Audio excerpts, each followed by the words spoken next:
Asik. Hari ini bersama dengan saya Ayu Minati dan juga kembali dengan Mbak Rosa. Hai Mbak Rosa. Hai Sobat Asik, halo. Hai. Kita akan ngobrolin soal lobby negosiasi lagi nih Mbak. Ada hal yang pengen saya tanya ini Mbak. Kan etika itu, ngomongin tentang etika ya Mbak kita tadi. Etika kan nggak lepas dari kehidupan sehari-hari kita nih Mbak. Nah kalau dalam konteks lobby negosiasi sendiri, etika itu seperti apa Mbak?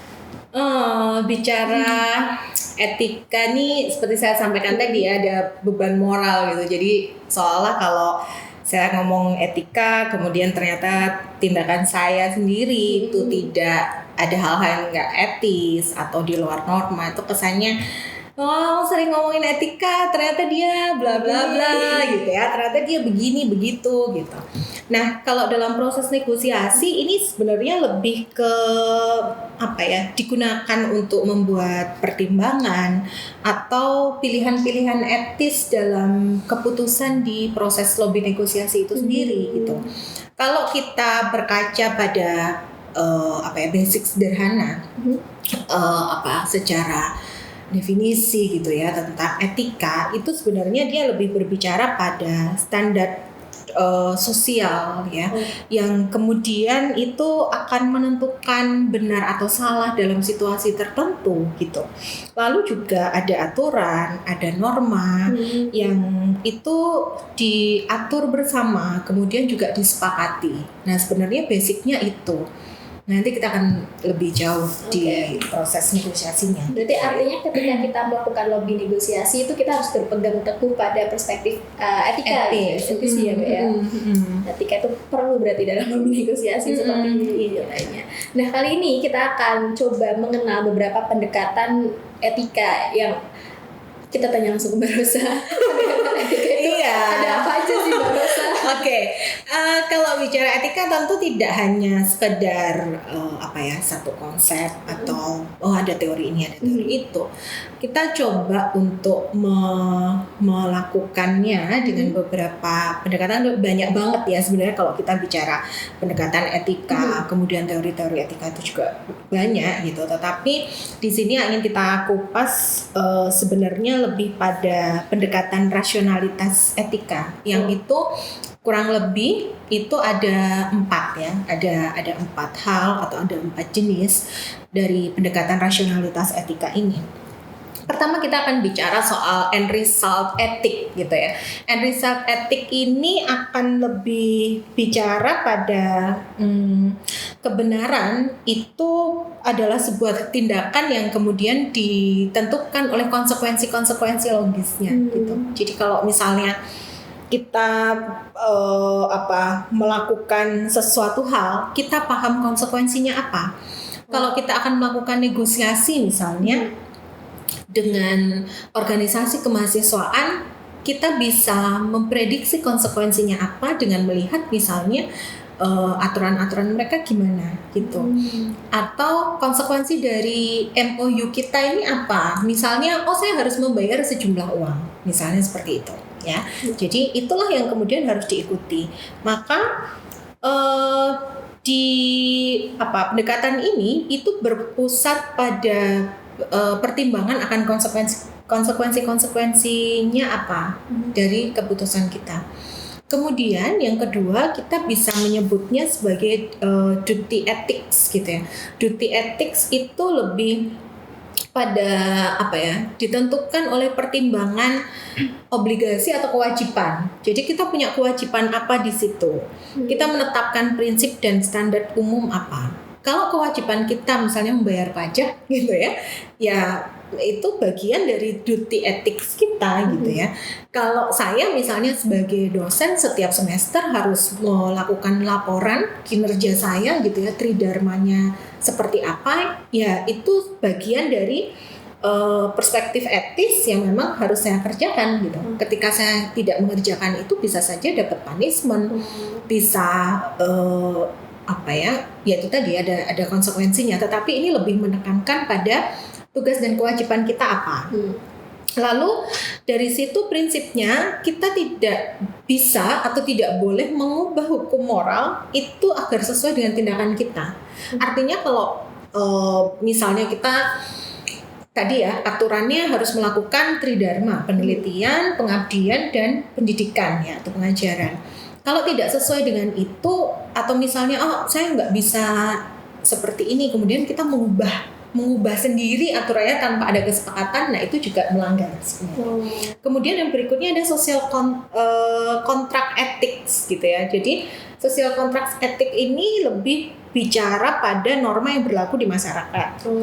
Ada standar apa? Misalnya kalau selama ini yang berlaku umum kan, kalau mencuri ya seseorang pasti dihukum, ada konsekuensi hukumnya.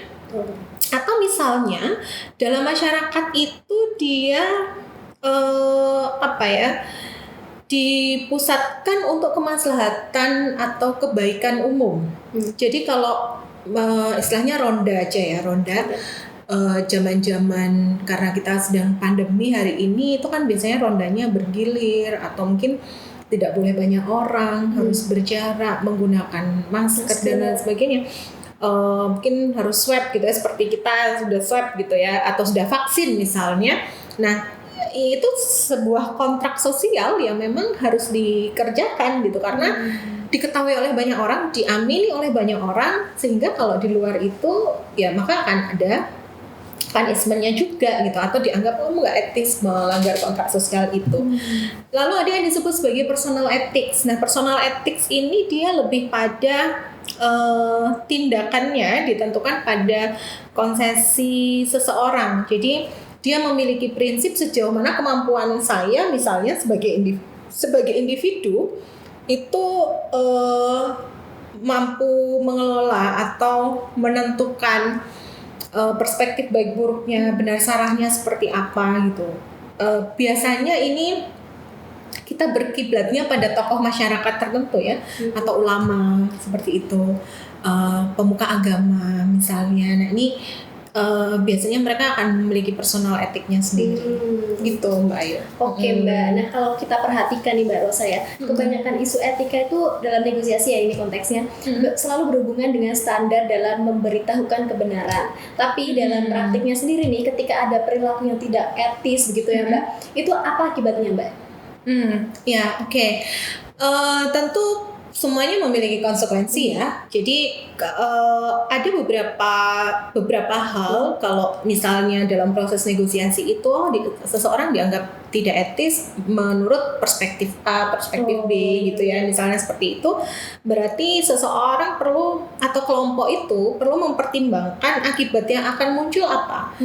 Kira-kira efek ketika sudah melakukan MOU dan ternyata dia melanggar etika kan jadi tidak efektif ya. Keefektifannya yang kemudian dipertanyakan, dan apakah ini akan berdampak bagi organisasi, perusahaan, atau mungkin komunitas di sekitarnya. Dalam hal ini mungkin warga sekitar misalnya kayak gitu.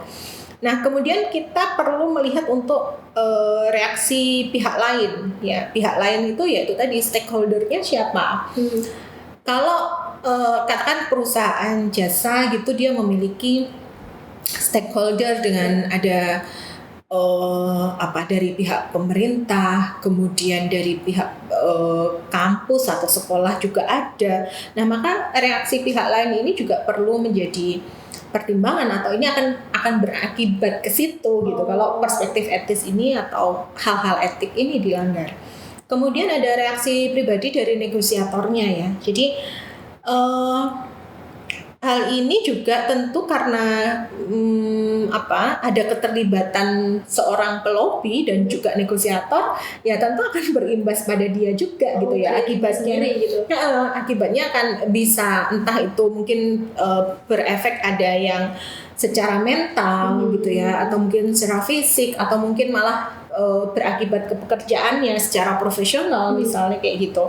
Lalu berakibat juga pada tujuannya. Jadi tujuannya menjadi tidak tercapai, dan seseorang pada akhirnya perlu justifikasi atau pembenaran gitu. Kadang kalau misalnya ini dia melanggar salah satu katakan kontrak sosial gitu ya, terus pembenarannya misalnya saya tidak tahu tentang hal itu, nggak mungkin seorang negosiator seharusnya dia melakukan observasi dulu gitu loh.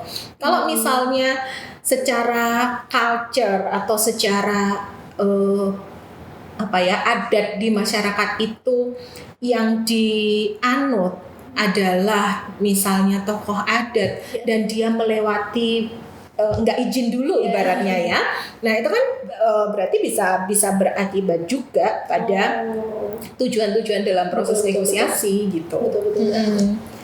Nah kalau dari akibat yang muncul itu kira-kira biasanya faktor penyebabnya tuh apa Mbak?